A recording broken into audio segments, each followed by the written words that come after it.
Disclaimer: it's inspired by reality, shaped by imagination. It started as a warm morning on The View, with a panel ready to tackle a wholesome topic. At least that's what producers thought. The question on the table: should multi-generational households become the norm again? Teddy Swims, fresh off his chart-topping tour, joined the panel as a special guest. Known for his soulful voice and humble roots, Teddy carried a quiet respect for family, especially the way his grandmother helped raise him. But that respect was about to collide head-on with Joy Behar's sharp wit and unfiltered opinions. When Joy joked that grown men living with their parents is a red flag, not a family value, Teddy's smile faltered. You could almost see the temperature in the studio rise. Whoopi tried to ease the tension, but Teddy leaned forward, his tone low but firm. "That's not a red flag, Joy. That's love holding a family together when the world's fallen apart." The audience murmured. Sunny raised an eyebrow. Anna shifted in her chair. What was supposed to be a cozy conversation about family suddenly turned into one of The View's most uncomfortable segments, one that would end with Teddy Swims walking off set and the internet on fire. The moment the cameras rolled back in after the commercial break, the tension was already thick. Joy Behar leaned forward with that half-smirk she wears when she knows she's about to stir things up. "So, Teddy," she began, twirling her pen between her fingers, "you're saying adults should move back in with their parents. Isn't that just avoiding adulthood?" The audience chuckled lightly, unsure if they were supposed to laugh or brace for impact. Teddy smiled politely, but his jaw flexed. "I'm saying people shouldn't be shamed for staying close to their families. My grandmother raised me when my parents were working 2 jobs. She didn't see it as a burden. She saw it as love, plain and simple." Whoopi nodded thoughtfully. "See, I get that. In a lot of cultures, 3 generations living under one roof is normal. It's not about failure, it's about family." Joy shrugged. "Sure, but this isn't 1955. People need independence, privacy, and honestly," she said, turning toward the audience, "a little space can keep families from killing each other." Laughter rippled through the crowd, but Teddy didn't laugh. He rested his elbows on the table, eyes fixed on Joy. "Space is fine, Joy, but you can't buy connection. You can't buy time. You can't get those years back when your parents are gone." Sunny jumped in, trying to diffuse things. "I think there's a middle ground. My mom lived with me for a few years after my kids were born, and honestly, it helped us all. It wasn't about dependence, it was about community." Joy wasn't done. "That's fine when it's temporary, Sunny, but when it's 30-year-olds moving back home because they need support, that's different. At some point, you gotta grow up." Teddy tilted his head. "You think growing up means moving out?" "Yeah," Joy replied bluntly. "It's part of being an adult." Whoopi sighed. "I don't think it's that simple. You've got inflation, housing costs, student debt. Families are just trying to survive, not stay stuck." Anna nodded. "Exactly. In Latin households, it's normal for kids to stay with their parents until they marry or save enough to buy a home. It's not seen as lazy, it's loyalty." Teddy smiled faintly at Anna's words. "That's what I'm talking about. Loyalty. Family's not supposed to be disposable." Joy crossed her arms. "But doesn't that make it harder for people to build their own lives? You need to fall, struggle, pay rent, and figure out who you are. Living at home keeps people from growing up." Teddy's tone softened, but there was steel behind it.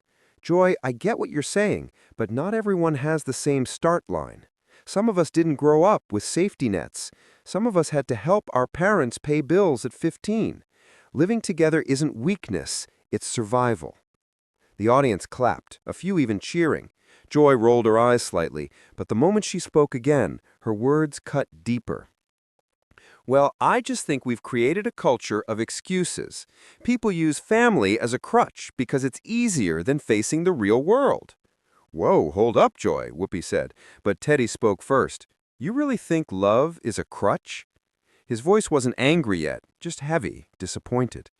Joy opened her mouth, hesitated, then doubled down. "Sometimes, yeah, people cling to family because they're afraid to be independent." That's when the tone in the studio changed completely. The laughter was gone, the chatter faded. Even the cameras seemed to zoom in closer. Teddy leaned back, shaking his head slowly. "You know what's wild? You call it fear. I call it gratitude. Gratitude that I got to come home to my grandmother after gigs, sit at her kitchen table and talk about life. She didn't have much, but she gave me everything that mattered. That's not fear, Joy. That's family." Whoopi nodded in quiet agreement. Sonny added softly, "And there's strength in that, too. Emotional maturity isn't about living alone. It's about understanding what connection really means." Joy smirked again, but it didn't land the same way this time. "I'm just saying, if you're still living under your parents' roof past 30, maybe something's off." The audience reacted, a mix of gasps and murmurs. Teddy smiled finally and laughed under his breath, not out of humor, but disbelief. "Joy," he said, his voice steady but colder now, "you say that like struggle has an age limit, like caring for the people who raised you should come with an expiration date." For a brief moment, Joy didn't respond. The room was quiet, except for the faint hum of the cameras. Then Whoopi finally stepped in. "All right, y'all, let's not turn this into a generational war," she said, looking directly at the camera. "We're talking about love and responsibility here, not real estate." But the spark had already ignited. Teddy sat back, his eyes still locked on Joy. The smile was gone. The warmth was gone. What started as a light-hearted discussion about modern family living had just turned personal. And by the look on Teddy Swim's face, it was clear he wasn't done. The studio lights felt hotter now, the kind of heat that doesn't come from bulbs but from tension. Quiet, crawling, and uncomfortable. Joy leaned back in her chair, crossing her legs with the confidence of someone who's used to having the last word. "So, Teddy," she said, her voice sugar-coated but pointed, "I'm curious, if you believe in these multi-generational homes so much, do you still live with your family?" The audience chuckled, sensing the trap. Teddy didn't flinch. "No, I've got my own place now, but I still spend half my week at my mom's house. She cooks dinner every Sunday. My nephew lives there too. We all pitch in. It's not dependency, it's showing up for each other." Whoopi smiled, nodding. "That's beautiful, man. My mom used to do the same thing. Sundays was sacred." Joy interrupted, waving her hand. "That's nice and all, but not everyone's mom is a saint who wants her adult kids hanging around forever. Most people want their privacy. They want their house back." Teddy let out a breath through his nose. "Maybe that's part of the problem. Everyone's too busy wanting their house back instead of wanting their family close." A murmur ran through the audience.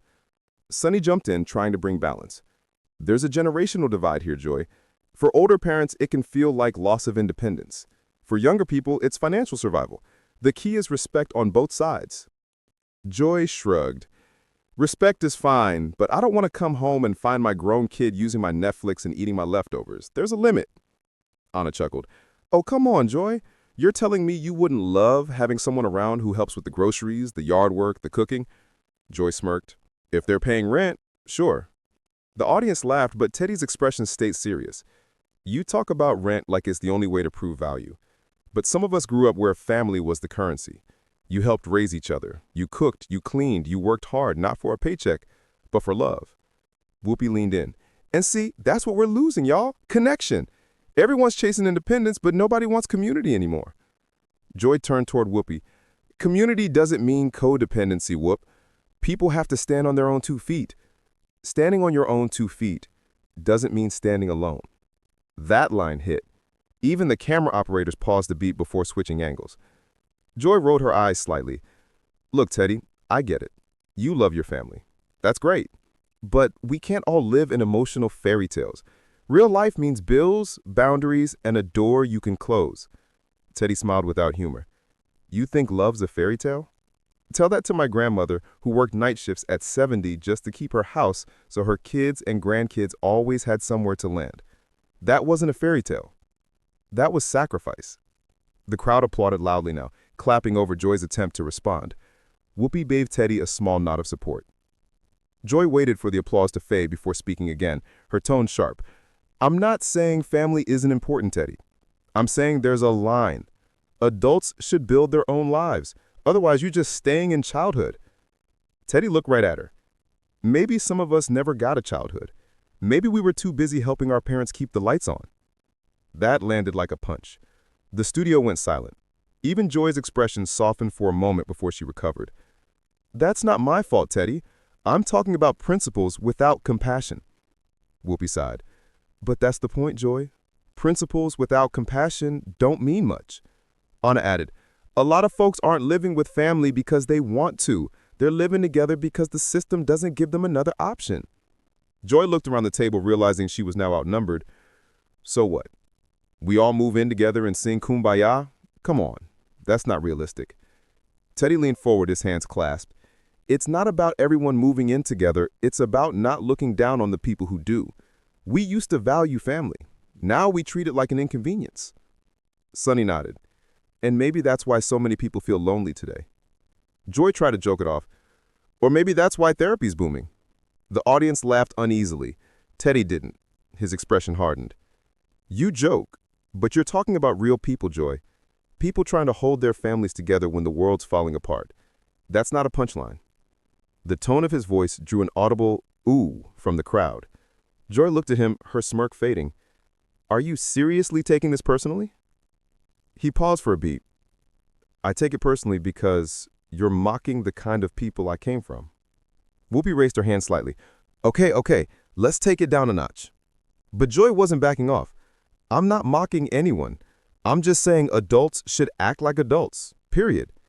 And I'm saying adults shouldn't forget where they came from. They locked eyes. You could feel the energy in the room shift, Joy's confidence starting to feel defensive, Teddy's calm turning into quiet fire. Anna leaned toward Joy, half whispering, maybe he's up. He's not wrong, you know. Joy ignored her. Well, maybe next time you'll bring your grandma here to defend you. That's when Whoopi's eyes widened. Sonny froze. The air left the room. Teddy's smile disappeared completely. He didn't say a word, just looked at Joy, hurt and disbelief in his eyes. Whoopi motioned for the camera to cut. We'll be right back, she said quickly, her voice tight. But by then, everyone knew. The debate wasn't cooling down. It was about to explode. The cameras faded back in from commercial, but something in the air had changed. Even the studio audience seemed to sense it. Teddy sat quietly, hands folded, jaw tight. Joy Behar, on the other hand, wore a grin that was starting to look more like armor than amusement. Whoopi looked straight into the camera, her voice steady but cautious. All right, we're back. We're talking about whether multi-generational households should become the norm again. Things got spirited before the break. A ripple of laughter ran through the audience, but it didn't last. Teddy glanced down at the table, then up at Joy. You know, Joy, he said, his tone calm but heavy, when you brought up my grandma before the break, that hit different. Joy blinked, feigning innocence. I was just joking. You talk about her like she's a saint. I figured she'd have a few things to say, too. Teddy gave a slow nod. Yeah, she would have had a lot to say, but she passed 2 years ago, and the last thing she ever told me was, don't let people shame you for loving your family too much. The room fell silent. Joy shifted uncomfortably in her seat, realizing too late that she'd crossed a line. Whoopi placed her hand on the table, her voice low. Joy, maybe we... But Teddy kept going, his tone rising, no longer just hurt, angry, raw, human. You talk about family like it's some inconvenience, like it's something to grow out of. But for a lot of us, family was all we had. Joy tried to interrupt, but he didn't stop. When my career took off, I promised my mom I'd take care of her.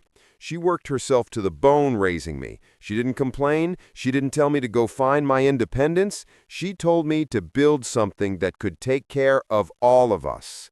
The audience applauded, but Teddy wasn't looking for applause. His eyes were locked on Joy. Joy forced a laugh. Teddy, it's just a talk show. You're making it sound like I attacked your mom.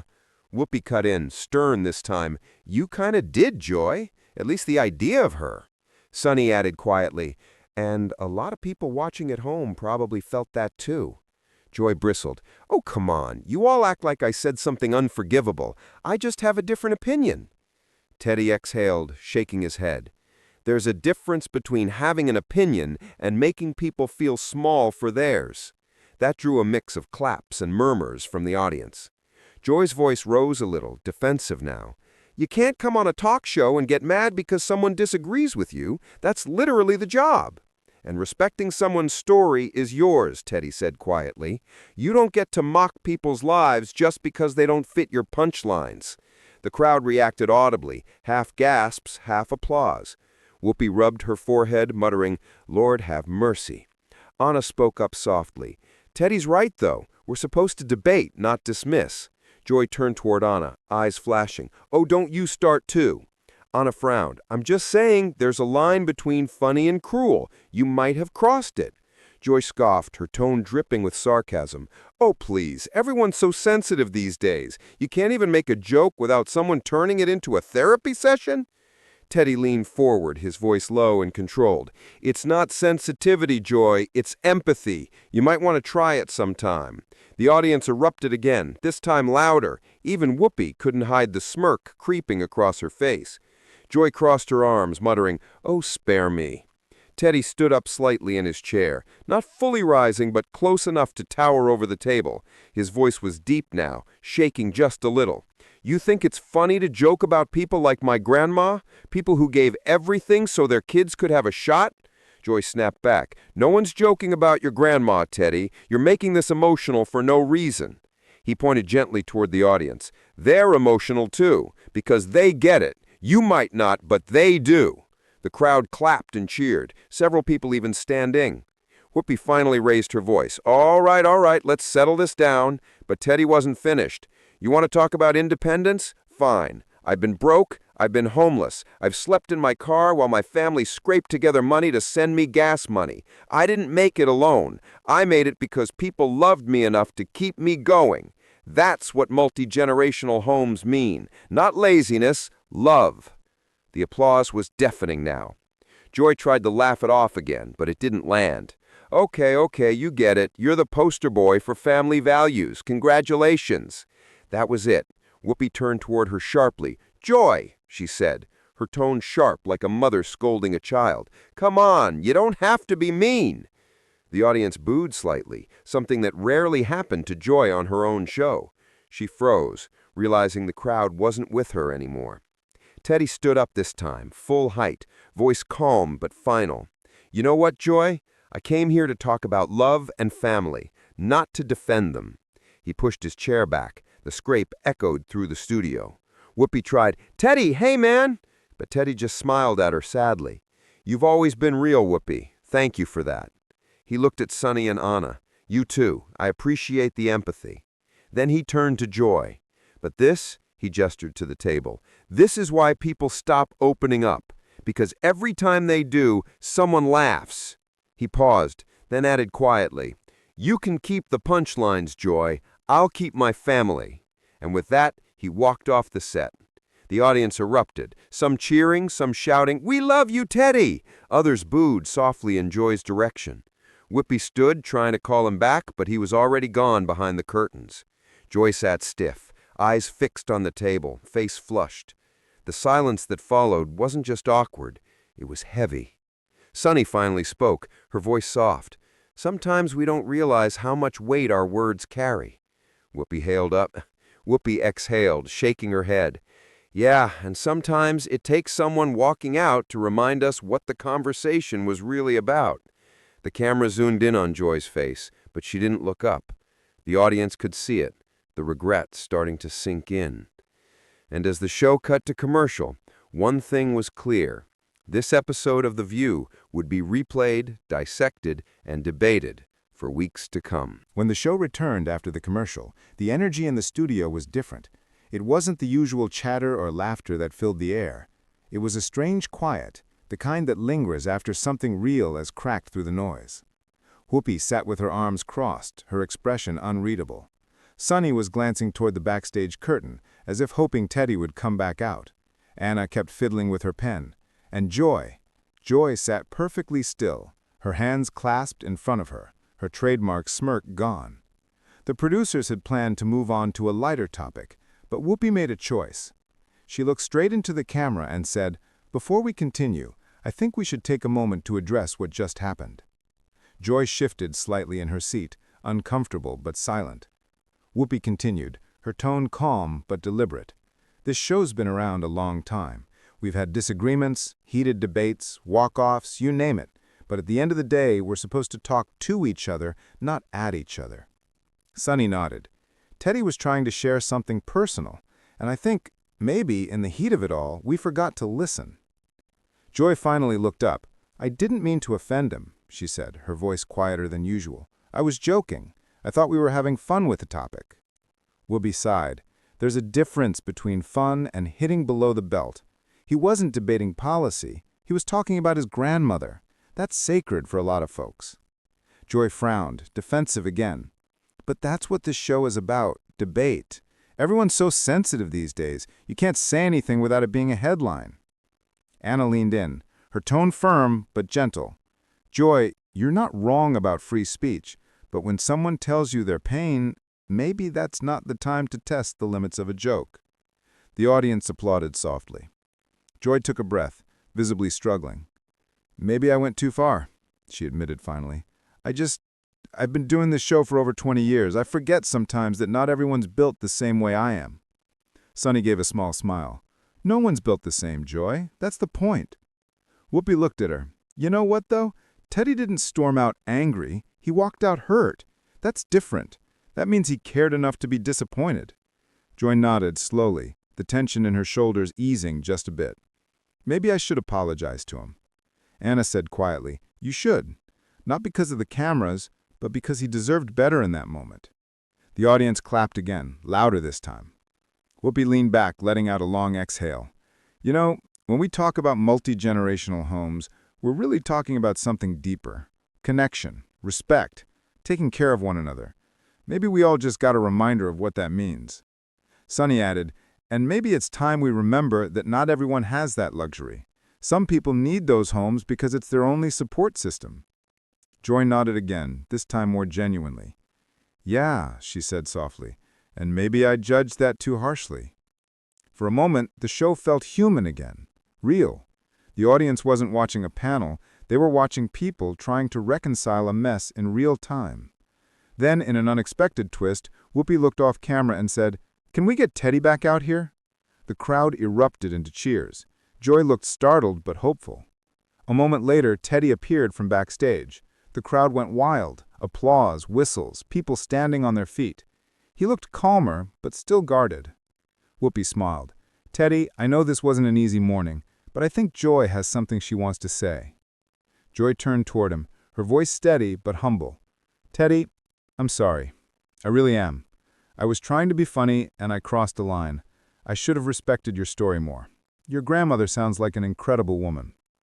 Teddy nodded slowly, taking a moment before responding. "Thank you, Joy. I appreciate that." He paused. "You know, I don't expect everyone to agree with me. I just think when we talk about family, we owe it a little more grace." Joy smiled faintly. "You're right." Whoopi clapped her hands together. Now that's what the view is supposed to be. Grown folks having real conversations even when they hurt a little. The audience clapped again, this time with warmth instead of tension. Teddy glanced toward the crowd, then back at the panel. "I didn't mean to walk out angry," he said softly. "I just felt like my grandma's voice deserved to be heard too." Whoopi smiled. "Well, I think she just was." Joy reached out across the table and Teddy shook her hand. The gesture was small, but it carried weight. The show wrapped the segment with Whoopi saying, "Family, whether under one roof or spread across the world, isn't something to be ashamed of. It's something to honor." As the credits rolled for the commercial, Teddy smiled at the audience, mouthing a quiet thank you. And even though the debate had nearly torn the table apart, it ended with something rare for daytime TV.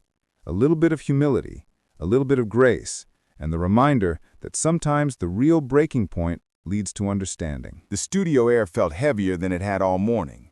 Joy tried to regain her rhythm, tossing a few half-hearted jokes to lighten the mood, but no one laughed. Even the audience, normally quick to react, stayed silent. Whoopi sat back in her chair, rubbing her temple like she just watched something too raw to comment on. Backstage, Teddy Swim stood by the exit door, taking deep breaths. A producer tried to talk him into returning, but he just shook his head. "I'm not mad," he said quietly. "I'm just tired. You can't have a real conversation about family when half the room thinks love is weakness." Meanwhile, on social media, clips of the exchange had already gone viral.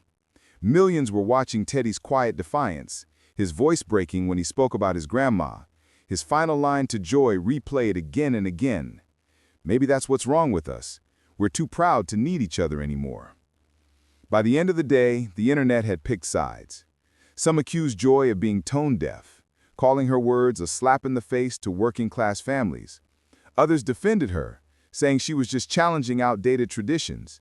But regardless of opinion, everyone agreed on one thing. Teddy Swims had shown more heart in those few minutes than most celebrities do in an entire career. The next night, Teddy addressed the moment on Instagram Live. He didn't lash out or gloat. He just looked into the camera, voice low and steady. Family isn't about where you live. It's about who shows up. My grandma showed up for me. My mom did too. I'll never apologize for loving them out loud. That clip became even bigger than the argument itself. Fans flooded his comments with stories of their own, grandparents helping raise grandkids, adult kids moving home to care for aging parents, families rediscovering each other after years apart. Somehow, what began as a clash on The View had turned into a national reflection on what family really means. Back on the show a few days later, Whoopi made a subtle nod to the moment. She said, "Sometimes you need someone to remind us what we've lost in trying to be independent." Joy smiled, but it was smaller this time, more thoughtful. As for Teddy Swims, he didn't return to The View. He didn't need to. His walk-off had already spoken louder than any encore could. And for millions watching, his message lingered long after the lights went out. That strength doesn't always mean standing alone. If you like this powerful moment, make sure to subscribe for more celebrity clashes, emotional showdowns, and unforgettable TV moments. Drop a comment below. Do you think multi-generational living is making a comeback? Or are we too far gone to bring it back?